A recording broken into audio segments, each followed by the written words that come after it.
नमस्कार, स्वागत है आप सभी का ध्येय टीवी के डेली एमसीक्यूज प्रोग्राम में। मेरा नाम है केसरी पांडे। बिना देर के हुए शुरुआत करते हैं आज के एमसीक्यूज का और लेते हैं पहला प्रश्न। G7 के संबंध में निम्नलिखित में कौन सा अथवा कौन से कथन सत्य हैं? पहला, 2022 में आयोजित 48वें G7 शिखर सम्मेलन की अध्यक्षता जर्मनी द्वारा की गई। दूसरा, यूके और कनाडा G7 के सदस्य हैं, लेकिन EU G7 का एकमात्र गैर गणना सदस्य है। आपके ऑप्शंस हैं ए केवल 1, बी केवल 2, सी 1 और 2 दोनों अथवा डी इनमें से कोई नहीं। इस प्रश्न का सही उत्तर है विकल्प सी, यानी दोनों कथन सत्य हैं। इसकी व्याख्या देख लेते हैं। हाल ही में 48वें G7 शिखर सम्मेलन में भारत के प्रधानमंत्री ने G7 देशों को भारत में उभर रही स्वच्छ ऊर्जा प्रौद्योगिकियों के विशाल बाजार में निवेश करने के लिए आमंत्रित किया। बता दें कि G7 एक अंतर सरकारी संगठन है जिसका गठन साल 1975 में किया गया था। इस संगठन में UK, Canada, France, Germany, Italy, Japan और अमेरिका शामिल हैं। इसके अलावा यूरोपीय संघ इसका एक गैर गणना सदस्य है। गैर गणना सदस्य का मतलब हुआ कि इसे नाम में नहीं गिना जाता है। G7 का कोई औपचारिक चार्टर या सचिवालय नहीं है। वैश्विक आर्थिक शासन यानी गवर्नेंस, अंतर्राष्ट्रीय सुरक्षा और ऊर्जा नीति जैसे मुद्दों पर चर्चा करने के लिए इसकी वार्षिक बैठक होती है। इस बैठक का एजेंडा क्या होगा, ये बैठक के अध्यक्ष द्वारा तय किया जाता है। संगठन की अध्यक्षता यानी प्रेसिडेंसी हर साल सदस्य देशों को बारी बारी से दी जाती है। इस बार के शिखर सम्मेलन की अध्यक्षता जर्मनी द्वारा की गई। जर्मनी ने अर्जेंटीना, भारत, इंडोनेशिया, सेनेगल और दक्षिण अफ्रीका को G7 शिखर सम्मेलन में आमंत्रित किया था।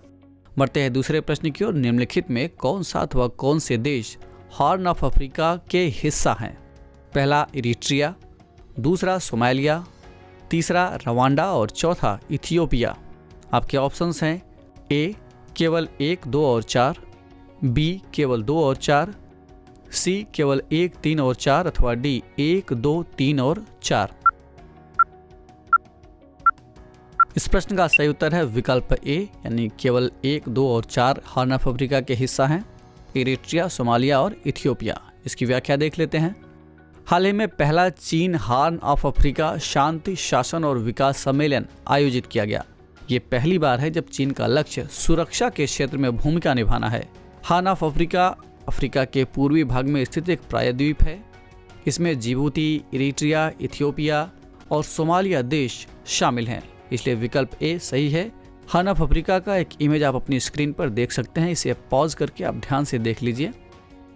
बढ़ते हैं तीसरे प्रश्न की ओर। हाल ही में खबरों में रहा कैपस्टोन उपग्रह किस अंतरिक्ष एजेंसी द्वारा लॉन्च किया गया है?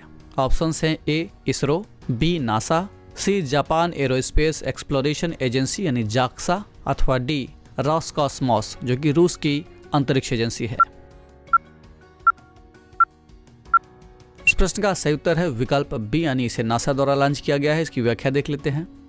नासा ने हाल ही में 25 किलो वजन का एक उपग्रह कैपस्टोन, जिसका फुल फॉर्म है cislunar autonomous positioning system technology operations and navigation experiment, इसे नासा द्वारा लॉन्च किया गया है।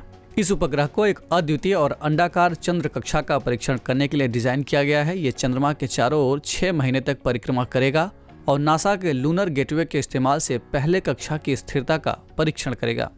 यानी ये चंद्रमा को केंद्र मानकर पूरी तरह गोल नहीं घूमेगा और चक्कर लगाने के दौरान चंद्रमा से इसकी दूरी बदलती रहेगी। ये चंद्रमा के सबसे नजदीक 1600 किलोमीटर और सबसे दूर 70,000 किलोमीटर तक चक्कर लगाएगा। चांद का एक चक्कर ये 7 दिन में लगाएगा।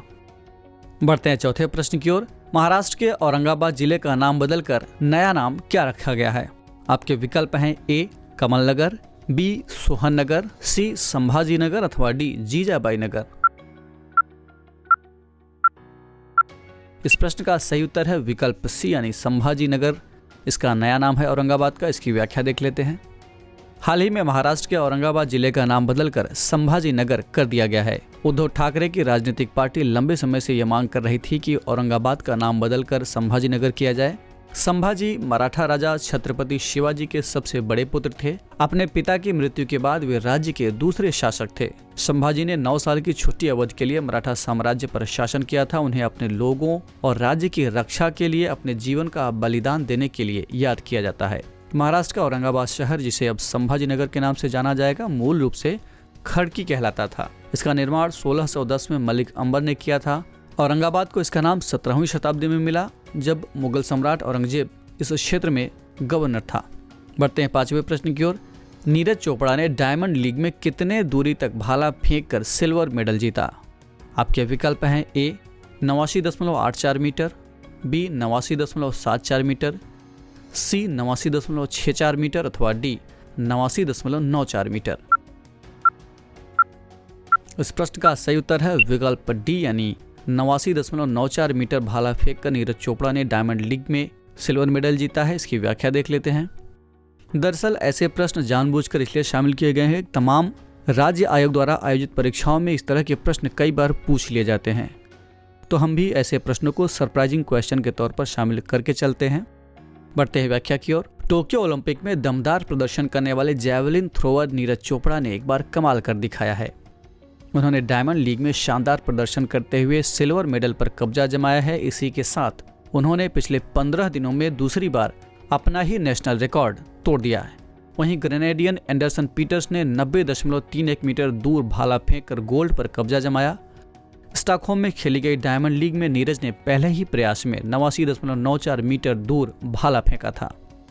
तो ये था आज का डेली एमसीक्यूज कार्यक्रम। कमेंट करके हमें जरूर बताएगा कि आपके 5 में से कितने प्रश्न सही हुए। अगर आपको ये कार्यक्रम अच्छा लगा तो DIS के चैनल को लाइक, सब्सक्राइब अथवा शेयर करना ना भूलें।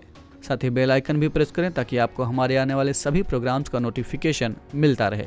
हम फिर मिलेंगे एक नए कार्यक्रम के साथ। तब तक के लिए पढ़ते रहिए और बढ़ते रहिए। नमस्कार।